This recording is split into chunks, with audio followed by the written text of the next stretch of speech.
एक बार धन के राजा कुबेर को अपने धन का बहुत घमंड हो गया था। उन्होंने अपने धन वैभव और संपन्नता को दिखाने के लिए एक बहुत बड़े भव्य भोज का आयोजन किया। उन्होंने बहुत सारा धन खर्च करके तरह तरह के स्वादिष्ट व्यंजन और पकवान बनवाए और सभी देवताओं को निमंत्रित किया। वे भोलेनाथ शिवशंकर की नगरी में निमंत्रण देने के लिए पहुंच गए और उन्हें प्रणाम किया। हे भोलेनाथ, मैंने एक भोज का आयोजन किया है और इसी उपलक्ष्य में मैं आपको निमंत्रण दे रहा हूँ। आप सब परिवार अवश्य पधारिए। कुबेर जी, मैं तो ध्यानस्थ रहूंगा। मेरे छोटे सुपुत्र गणेश आपके भोज में अवश्य जाएंगे। क्यों पुत्र गणेश, भोज के लिए तैयार हो? हाँ हाँ पिताश्री, मैं तो किसी भी भोज के लिए सदैव तैयार रहता हूँ। मैं आशा करता हूँ मेरे प्रिय व्यंजन मोदक और लड्डू की भी विशेष व्यवस्था होगी। क्यों नहीं बाल गणेश, आपके लिए मोदक और लड्डू की पर्याप्त व्यवस्था होगी। किसी भी व्यंजन और पकवान का पूरा भंडार लगा मिलेगा। भला कुबेर के दरबार में भी कोई कमी हो सकती है? शंकर भगवान ने पुत्र गणेश की तरफ देखा और मुस्कुराए। बाल गणेश ने भी कुबेर के घमंड को भांप लिया। कुबेर जी, मेरे पुत्र गणेश को भोजन और पकवान खाने में बड़ा आनंद आता है। सभी देवताओं के साथ साथ इनका भी विशेष ध्यान रखिएगा। प्रभुवर, सारी व्यवस्था आशा से भी बढ़कर मिलेगी। किसी भी चीज की कमी का प्रश्न ही नहीं उठता। हे देव, जब आप इतना कह रहे हैं तो मैं भी इस भोज में आकर सभी पकवान और व्यंजनों का पूर्ण आनंद लूंगा। गणेश जी का वाहन चूहा भी बहुत आनंदित हो गया था। मैं भी भोज में जाऊंगा, लड्डू मोदक खाऊंगा। बाल गणेश अपने वाहन चूहे के साथ कुबेर जी के दरबार में बहुत पहले ही पहुंच गए। सभी प्रकार के पकवान और व्यंजन की व्यवस्था देखकर वे मन ही मन मुस्कुरा रहे थे। चूहे राजा भी स्वादिष्ट व्यंजन की खुशबू से बहुत प्रसन्न हो रहे थे। कुबेर जी ने गणेश जी का स्वागत किया और उन्हें एक विशिष्ट स्थान पर आसन ग्रहण करने के लिए कहा। बालक गणेश, सही समय पर आ गए हो। मैं आपके लिए भोजन का प्रबंध शीघ्र ही करवाता हूँ। बाल गणेश के सामने तरह तरह के व्यंजन और पकवान आ गए। बाल गणेश ने मन ही मन सोचा कि इससे अधिक तो मेरे मूषक राज ही खा जाएंगे।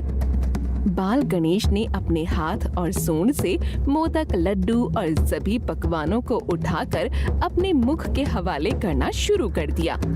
बीच बीच में अपने वाहन चूहे को भी तरह तरह के पकवान खिलाने लगे। देखते ही देखते सारे भोज्य पदार्थ और पकवान समाप्त हो गए। कुबेर जी, और व्यंजन और पकवान मंगाइए।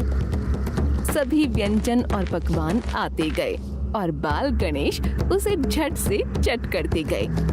उनके थाल में लड्डू, मोदक भरे हुए दिखाई देते थे और दूसरे ही क्षण वह खाली हो जाता था।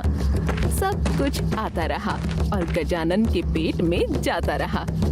कुबेर उनकी खाने की क्षमता को देखकर अत्यंत अचंभित हो गए थे। उनका खाद्य भंडार खाली होने लगा था। उनकी समझ में नहीं आ रहा था कि अब वो क्या करें। सभी लोग आश्चर्य से बाल गणेश को देखे जा रहे थे।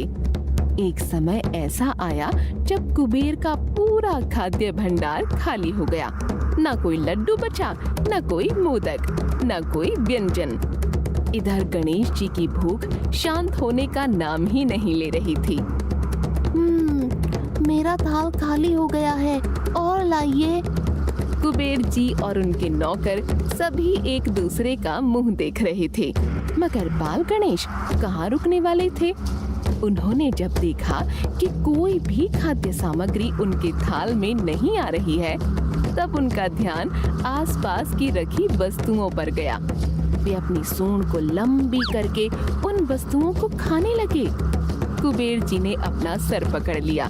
वे समझ गए थे कि बाल गणेश ने यह सिद्ध कर दिया है कि मेरे आतिथ्य में कमी रह गई है। कुबेर का घमंड चूर चूर हो गया। वे नतमस्तक होकर बाल गणेश के सामने खड़े हो गए। गणेश जी, मुझे क्षमा करें। मैंने धन के घमंड में आकर इस भव्य भोजन का आयोजन किया था। आपने मुझे आज एक बहुत बड़ा सबक सिखा दिया है। मैं अब आपसे प्रार्थना करता हूँ कि कृपया मेरी प्रतिष्ठा को बचाइए। एक लड्डू या कुछ भी बचा हो तो ले आइए। कुबेर ने अपने भंडार गृह में देखा तो एक लड्डू का टुकड़ा बचा था।